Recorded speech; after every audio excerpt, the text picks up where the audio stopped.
Hi, everybody. Up. It is not coffee with Jen and Sharon. How many times do I have to do this before I get this right? Sorry, guys. Welcome to Inside Scoop with Sue. There we go. And today I am here with psychiatrist Dr. Harold Kopelowicz, who is the founder of Child Mind Institute and author of, I'm going to hold up his book, The Scaffold Effect. A great book. If you are in the market for a parenting book, which of course you are, then I encourage you to go out and buy the book. It's different. It's a different approach to parenting that I think parents will really appreciate. And by the way, I did not tell you that the Child Mind Institute, we've had a long history with you guys of using writers and to answer expert questions. And so afterwards, I'll tell you all the different people. Kristen Carruthers is still someone we adore. So thank you. Thank you for building that. And you seem to really have done a masterful job there. Okay, so let's get started on what does the word scaffolding mean? So let's just think about the fact that when you build a building, you need to have scaffolding around it. The building is going up, but the scaffolding protects and supports the building as it's going up. And that's the metaphor we're using for great parenting, meaning that a scaffold gives structure and support and encouragement, but doesn't design the building, right? Doesn't decide whether the building is going to be a skyscraper or is going to be a mid-century or going to be a bungalow, right? And you really do have to let the building essentially build itself. The DNA, the genetic input, the gifts, the assets, the deficits will determine what the building or your child is going to look like. But the scaffold is really important because it provides pillars and platforms to help that building go up. And when you think about it, you really hope that as your child is growing, you provide that support. And if you do a really good job, once your child goes off to college or goes into life, they start scaffolding themselves. They actually recognize, wait, I might need a tutor to help me finish this paper, or I'm feeling really blue, I might go to the college mental health service, or I understand this fight with my girlfriend or boyfriend has become too severe and I can't get out of bed in the morning, I better go get some help. That's what great parenting does. It doesn't fix things. It just gives kids support that later on they'll be able to be resilient and self-reliant and secure. So that model to me, I really understand when my kids are little, the notion of building something. But we're talking to parents of teenagers, and Right. And we missed your whole brilliance about scaffolding. So now, how do we jump in the game right now with either a kid entering adolescence or even later, even in like post getting their driver's license? Can we still implement your philosophy if we haven't even known about it before this conversation? So I would tell you that, again, using the metaphor, you can always redraw the blueprint. There's always time to do that. Now, anytime you change things, it causes some disruption. So, for instance, I find that most parents really believe in confirmation bias. This is my good kid, this is my lazy kid, this is my neat child, or this is my hardworking child. And we look for behaviors that confirm that bias, right? That's why some people watch Fox and some people watch CNN. Their worldview keeps getting confirmed again and again by the newscaster. So what I suggest to parents, particularly of teenagers, is monitor all behavior. Really try catching your teen being good. I mean, ignore insignificant off-task behavior. So during COVID, I know that I was spending a tremendous amount of time having dinner with my kids who are adults.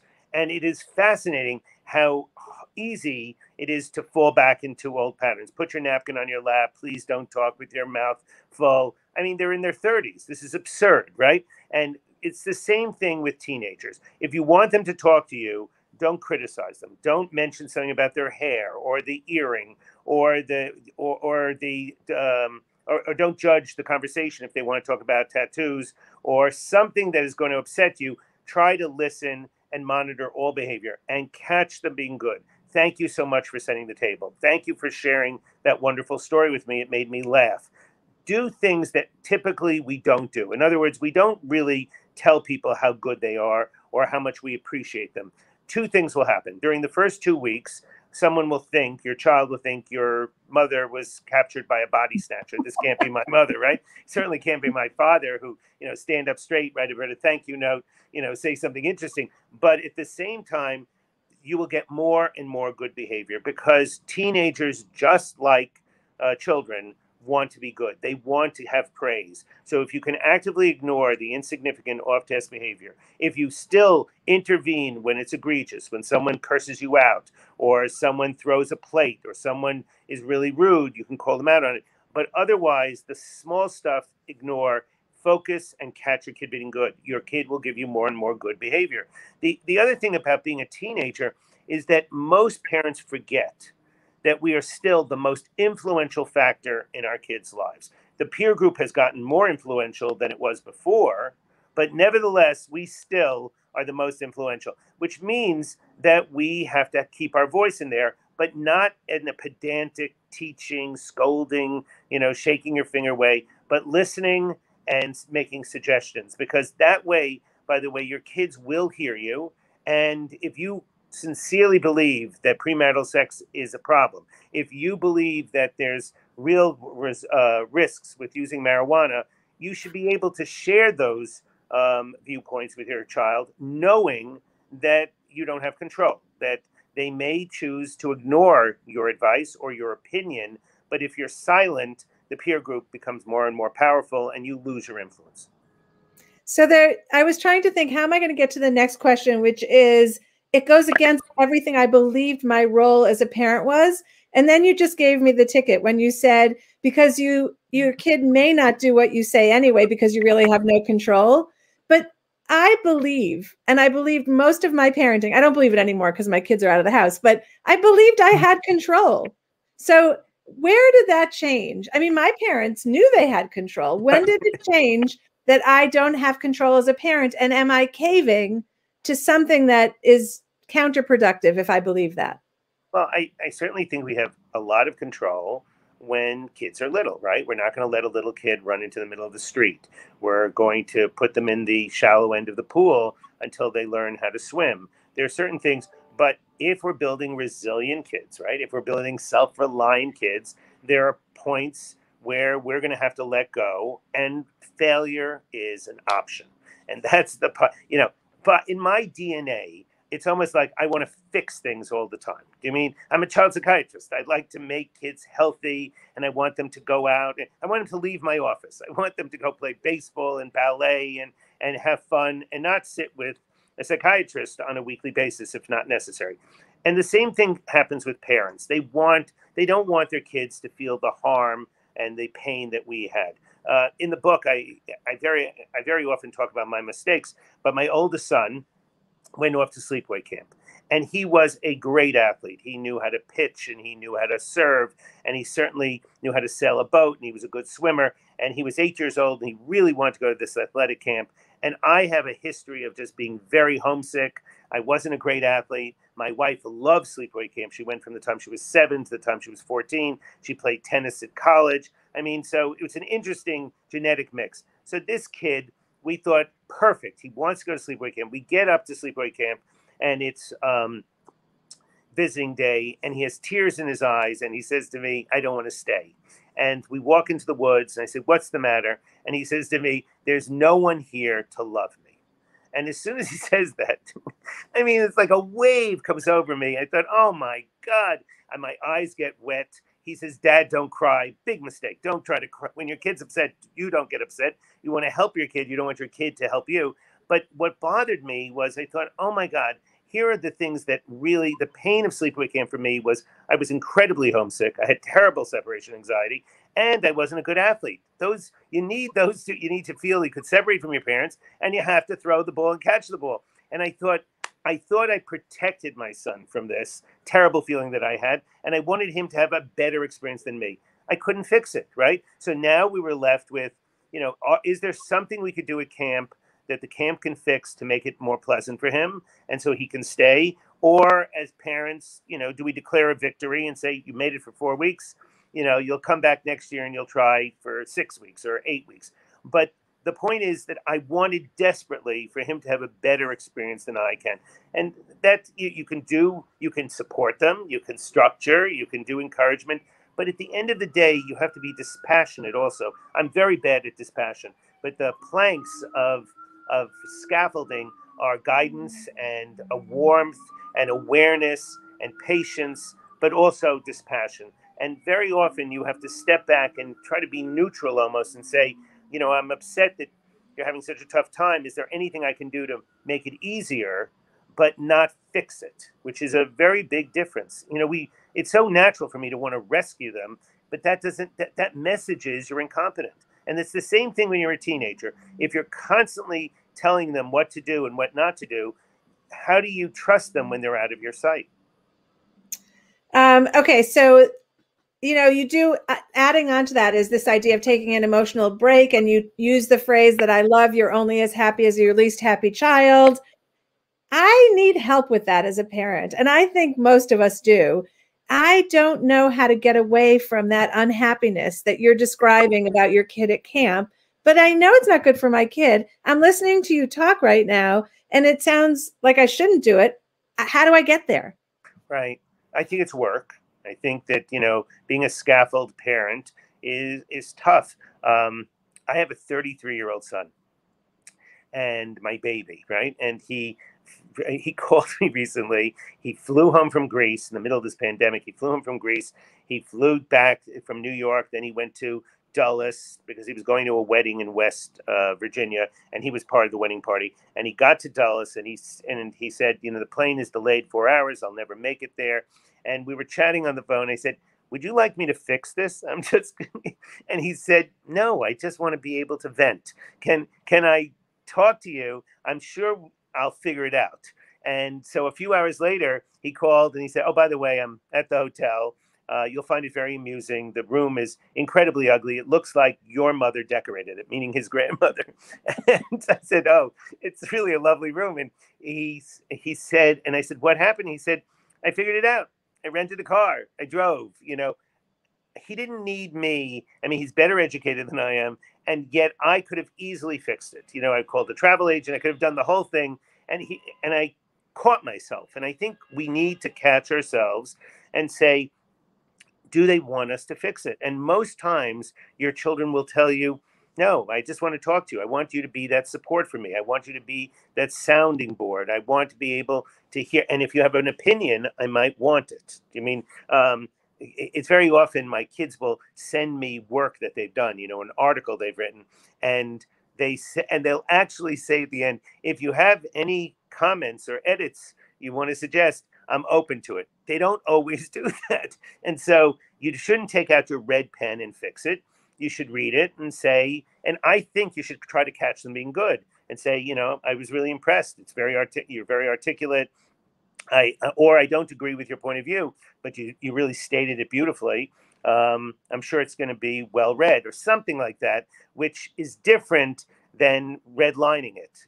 Like when they were, it's interesting. My kids went to a school where the teachers were supposed to talk to the kids. You weren't supposed to talk to the teacher.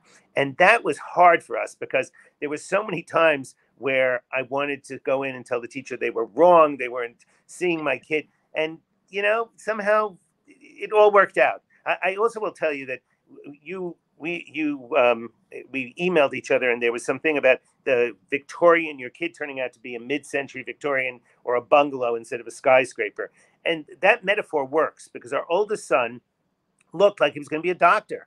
I mean, he was pre-med, he was great at science. He was an easy science student. I thought, school is easy for him. You should be a doctor. I love being a doctor. And it was clear at a certain point, he said, I'm not going to go into medicine. I don't like blood. I don't like kids that much. I'll always be the wrong Dr. Kopelowicz. I said, I can't believe he said that. He said, that's not what I want to do. And he said, you know what? I think I'm going to become a DJ. Now, imagine we are a white, upper middle class Jewish family. He's going to be a disc jockey. I'm thinking Cousin Brucey on the radio. Do you know what I mean? No, he's scratching records. And it turns out he's one of 3 very prominent white Jewish DJs. There's Mark Ronson, who won the Academy Award, who he worked with, DJ Cassidy, who did the inauguration ball that was on television when Biden was on. And my son back then was DJ Josh K. So we got used to the fact that, he decided he's going to go to Brown. We thought he'd go to LA afterwards. Sometime while he was at Brown, he does an internship at a bank.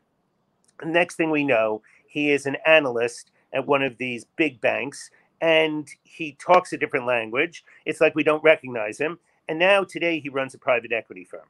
And basically, even though neither one was the plan I would have had, I don't want a DJ and I didn't want a banker, it was our job to be supportive. It was our job to say, okay, we're not getting, the skyscraper, we're not getting the split level, we're getting a bungalow, and now we're going to get a skyscraper. Who knows? But the point is, is he happy? Is he mentally sound? Is he physically okay? That's it. He's 38 years old. It bothers me now when he's critical of me and says, Dad, you don't really understand money. I said to him, I understand money fine. I just don't have money. I made a decision to have a career where we have plenty of money, but not money like you talk about. And I'm fine with it. So if I'm fine, you should be fine with it. So now you're parenting now your son is parenting the father. Yeah, he's telling me that, right. He tells me I made mistakes. So, it's a little late for me to change my career. So, but I think but the idea that your kids don't always, you have I'm sure we all have ideas in our head what we want for our child. And then we have to accept that they may have different ideas. Well, I think the beautiful part of your story is lots of people don't think they have to accept it, but you did accept it. And that we should let our kids make their future for themselves. They should build the house, and we're the scaffolding. But this takes me to what we're all living in right now, which is a tremendous time of anxiety.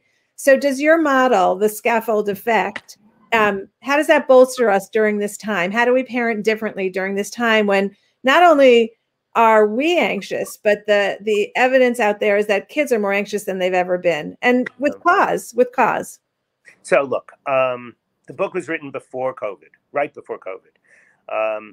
But in the book, we talk about the fact of how important the scaffold is, that the scaffold has to be strong. If the scaffolding isn't strong, the whole building falls down. And catastrophes is what shakes up the scaffolding. We're in the middle of, who could imagine a global pandemic, okay? This is like something out of a bad movie and you want to rewrite, call the director, get me out of this film. So the fact that we need to take care of ourselves. Never before has self-care been childcare as much as it is right now.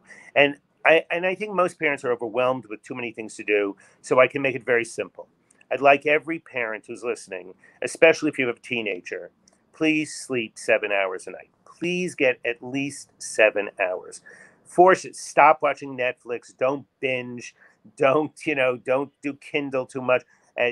Go to bed at 12, get up at 7. Go to bed at 11, you can get up at 6. Get a minimum of 7 hours of sleep. I'd like people to do exercise every day. 20 minutes, just move your body. Go for a walk around the block. Just walk around the block again and again until 20 minutes is up. You can listen to a book. You can talk on the phone. It doesn't have to be that you're going to become a bodybuilder.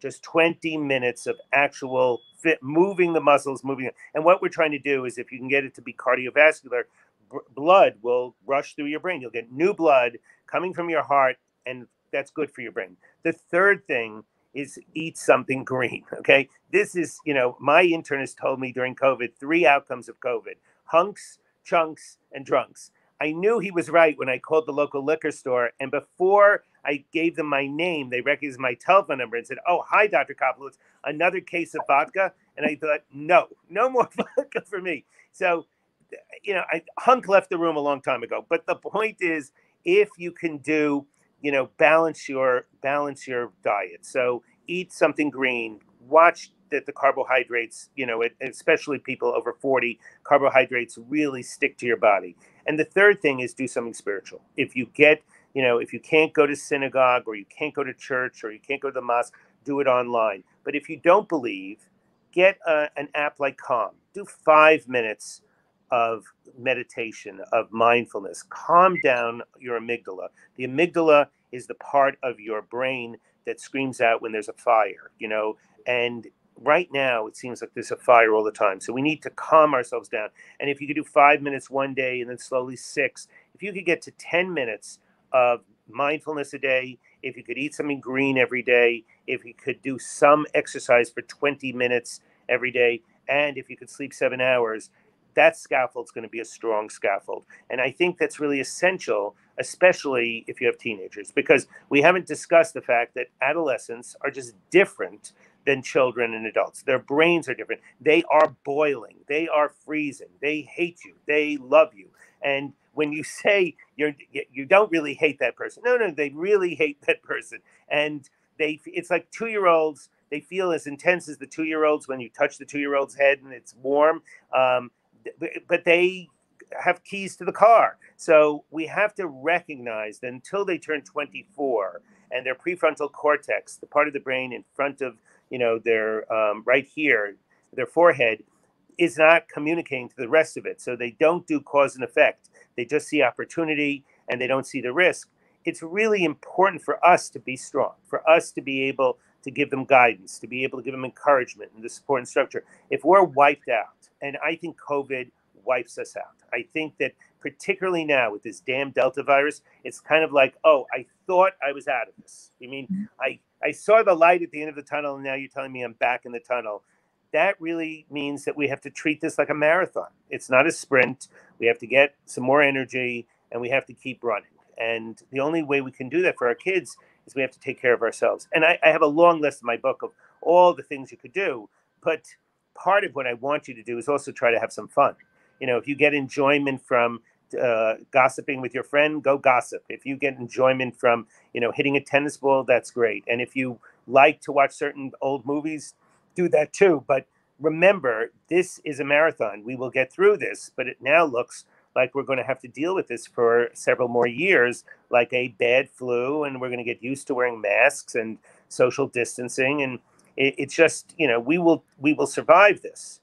But it is truly amazing how challenging this is that we can't get everyone vaccinated. And if, we could get upset by that, or we could do something about it. And what we could do is protect ourselves. We can be vaccinated. We can wear masks. We can get our kids vaccinated, and we can be as safe as possible.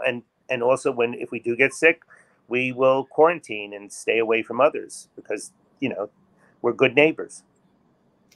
Okay, so that's the priority, is make sure that we are taking care of ourselves. But I still have that kid in front of me who's anxious. Do the same. I love 4. 4 is doable. Like, we can all get our heads around doing those 4 things every day. Is that the same advice that we should be giving our kids, or does it look different for them? So I think that, first of all, let's remember that the most common illnesses of childhood and adolescence are mental health disorders. So there's 17 million kids in America who have a mental health disorder, 1 out of 5, pre-COVID. There are 200,000 kids with diabetes. There's 15,000 kids with cancer. There's 7 million with asthma and another 7 million with peanut allergy. So wrap up all those others, that's 14,215,000, and there's 17 million. So before COVID, there were a lot of kids who had a mental health disorder. Those are the kids who are going to be most at risk right now because this is very stressful. Whether it's distance learning or going back to school with a mask on, or being, separating from mom and dad after you've been hanging with them for a whole year, the social anxiety of being dissed or being insulted or being left out. And even if you have OCD and you were able to do all your little routines at home, now you can't. So those kids are going to have a tougher time. And parents really have to pay attention to that. You're going to have to keep practicing with them. You're going to have to arrange, social interactions with other families for the socially anxious kid. You're most probably going to have them sleep over at grandma and grandpa's if they're getting that, fear of going off to school. But at the end of the day, routine is what you need to get them back into. They need to get back into a routine. They too have to go to sleep at a certain hour, and they also have to get off the screen. The fact that I'm talking to you on a screen and the fact that I spend most of my life looking at a laptop now is beside the point. We have done studies during COVID about problematic internet usage, and kids who have ADD or have a mood disorder, if they spend more than 6 to 8 hours on a screen, their symptoms get worse. So the other thing parents have to do now is they have to start going on screen diets. And so one of the things I highly recommend is that come Sunday or Saturday, everyone gives up their screen for 6 hours in the family. It's not easy to do, but somehow life will go on. You know, you're not the president of the United States. You don't need to push the button for a bomb. We will survive, you know, and even if you're a doctor, you tell people use the phone or I'm off, you know, I'm off the grid for 6 hours, because that's something that is really going to be problematic for certain kids if we don't start pulling back on the screen time. I kind of think that one's true for all people. I mean, I know we're focusing on raising teenagers, but I think all of us, like there's some kind of depletion when I spend too much time on technology. Like I feel it changing. I know my adult kids feel it changing.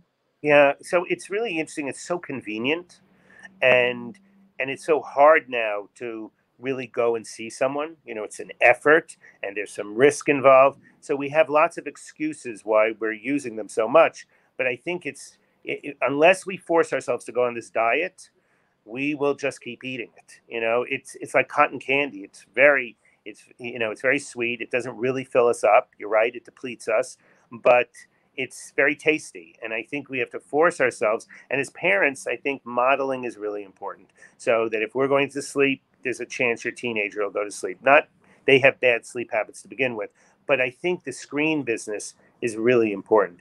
We actually looked at kids who needed the screen so badly that when you took the screen away from them, they started showing signs and symptoms of depression. You know, they got irritable, they got very, very nasty. It was like you were taking a drug away from them. So a diet is what's necessary. You know, not cold turkey, but a diet. And then eventually the whole family says, okay, 6 hours. Well, you know, let's pretend we're fasting and let's just do that for 6 hours. So it's interesting because Stephanie says, I've tried to get my husband and son to leave phones off during family time. My husband looks at his phone at the movies. Ugh. I have no problem leaving my phone in the kitchen. So it's interesting. Like we have different addiction levels. Like for some people, it's no big deal to leave the phone in the house and go out. Well, I think that most of us will do anything for our kids. So if someone recognizes that giving up your phone for the hour or the 30 minutes of dinner is actually good for your children, they'll give it up. Do you mean it's, but you know, looking at your phone during the movies, come on, you know, like what, you know, what could be on that phone? But you know what it is. It's the dopamine. It's that someone just responded to you or someone just texted you back and you get a surge of dopamine. This is a biochemical, I mean, this is a very clever device. I mean, this is like cigarettes, you know, this is the nicotine in the cigarette, and you're going to want more and more. So we have to model this. Otherwise, it's really a problem. I heard the worst thing recently is that they have new hearing aids for people who are losing their hearing. So you have people in their 70s, 80s, and they're tiny little things, and they get buried in your ear, but they have Bluetooth. So all of a sudden, the hearing aid you can talk to someone on the phone through your hearing aid. And so you see people walking down the street now, literally not holding a phone or anything, talking to themselves. And I thought, oh my God, what's going on? And someone explained to me that, you know, I don't know how it works, but you must touch something and you maybe touch your ear. And then all of a sudden you got the phone call. So, and it obviously is very clear if you're having hearing loss, but that it's spooky. It really takes away from the way I'm looking at your eyes, the way I can see your expression. And we as parents just have to encourage our kids to do that. I think most of them want that kind of attachment. Did you see here in New York today, kids are going back to school in the private. It's the first time the private schools are opening before the public schools. The public schools are opening on the 13th. You see kids running down the block to get to school. You know, they're wearing these uniforms. The parochial schools have opened. It's so exciting. They're wearing masks. And, you know, it really bothers me. The governor of Florida actually said, what will it do mentally to a child to wear a mask? I'm a child psychiatrist. I can answer that. Nothing. It will make a kid feel like, okay, I'm an adult too. I'm going to protect my fellow students. I'm going to protect myself. I'm not going to bring something back to my mom and dad to make them sick. They are so excited to go back to school. I don't know how we're going to keep them at that 3 feet or 6 feet social distancing, because they're by nature, they want to touch each other and hug each other and, you know, climb all over each other.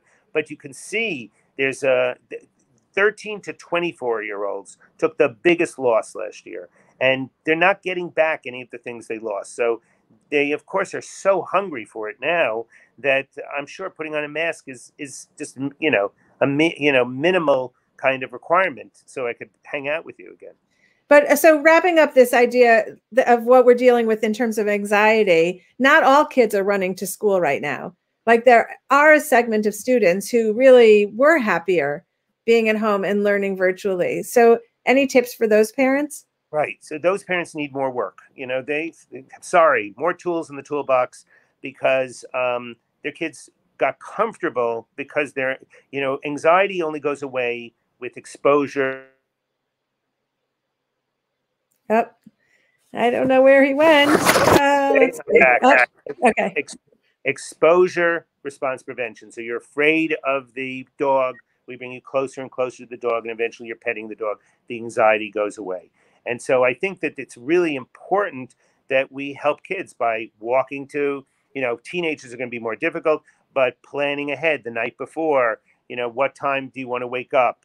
Would it be embarrassing for me to drive you to school? Would you rather not be on the bus? How do you make it easier? You want to text me, an hour into school. Let's see if you can make it for 1 hour. Let's try 2 hours tomorrow. Recognizing that this is real, that there is a long time of gradual exposure, that if they are socially uncomfortable, can we get their cousins to come over so that they can almost practice, without the cousins knowing it, what it's like to talk to other kids and pick up social cues. But I would also think that if there's real resistance, that's a red flag.